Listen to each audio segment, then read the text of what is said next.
Right, so let's get straight to the second technique. Right, it's up to you which one you want to use in the exam. So the first one I decided to use delta x. Now the second technique is using delta y.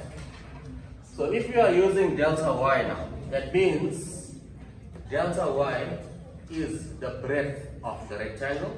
So here is delta y.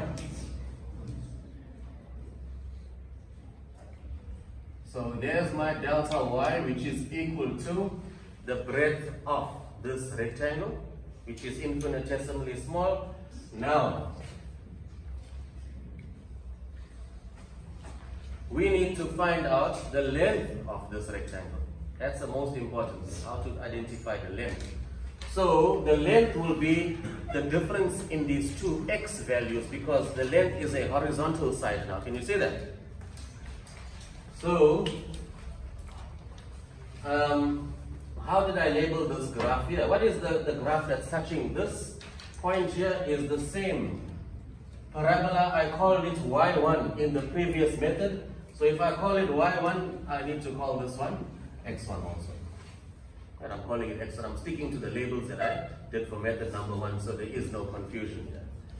Then, what's touching this side of the rectangle? It's the straight line here. Okay. Did we label it? Did we label this line here? No, we did not label it. So, if this is x1, if this is x2, if this is x3, let's call this x4. It's just a label. Right, so let's call this point here x4. So therefore, the length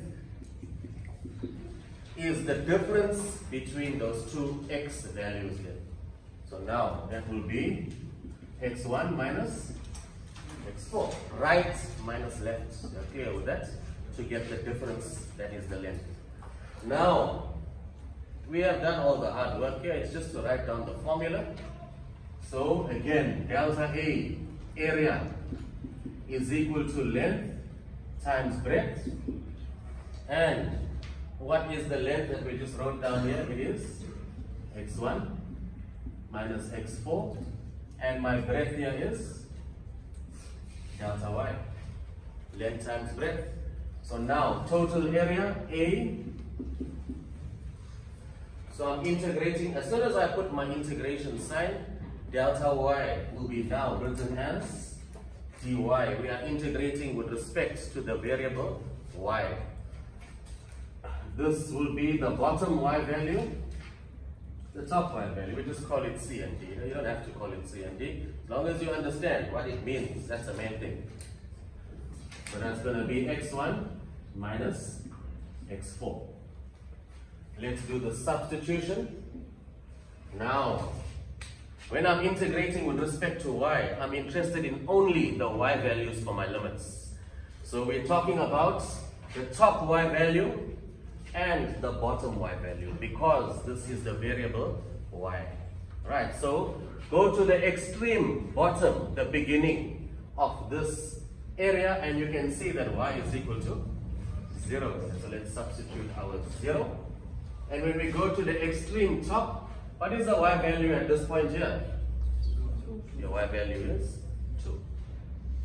Now, your job is to get x1 in terms of y, and then x4 in terms of y. Now, what is x1? Let's go, what is x1? Right.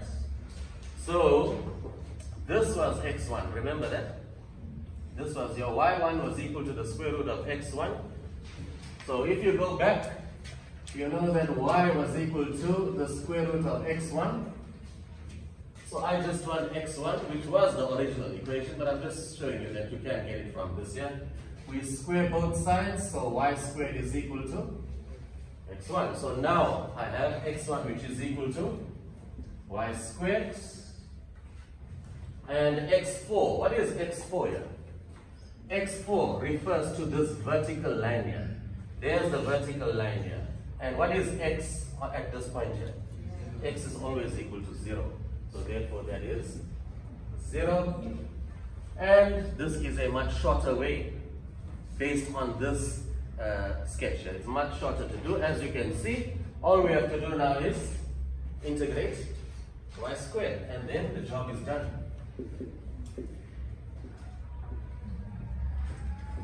So we integrate y squared, which will be y to the power 3 over 3. Problem solved.